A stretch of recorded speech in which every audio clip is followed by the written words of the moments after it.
नमस्कार मित्रांनो, आजच्या या व्हिडिओमध्ये आपण दुग्ध व्यवसाय म्हणजेच दूध उत्पादनबद्दल सविस्तर माहिती पाहणार आहे. तर मित्रांनो, आपल्या यूट्यूब चॅनलवरती नवीन असाल तर आत्ता सबस्क्राईब करा आणि बेल आयकन क्लिक करायला विसरू नका. तर मित्रांनो, आपल्याला माहीतच आहे दुग्ध व्यवसाय हा ग्रामीण भागामध्ये जास्त प्रमाणात चालतो.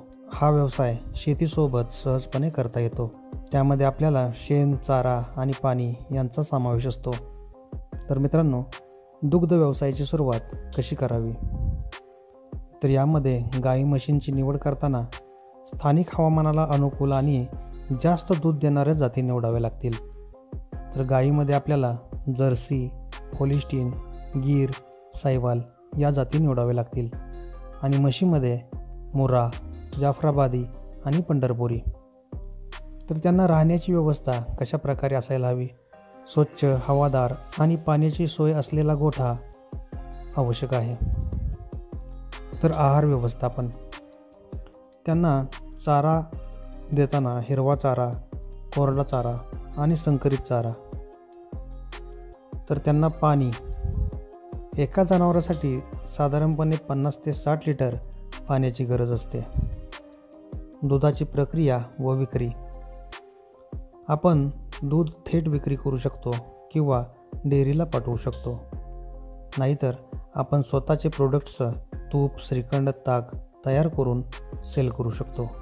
शीतगृह किंवा दूध थंड करणारी यंत्रणा आपल्याकडे असेल तर चांगल्या दरामध्ये विक्री होऊ शकते.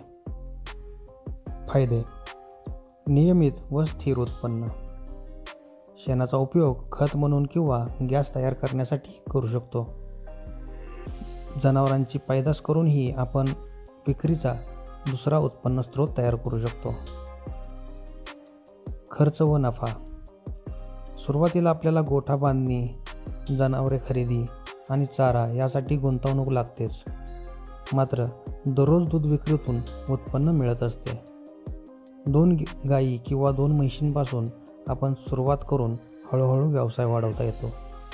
सहकार्य व अनुदान, राष्ट्रीय पशुधन मिशन, दुग्ध विकास महामंडळ, नाबार्ड यांच्याकडून कर्ज व अनुदान उपलब्ध.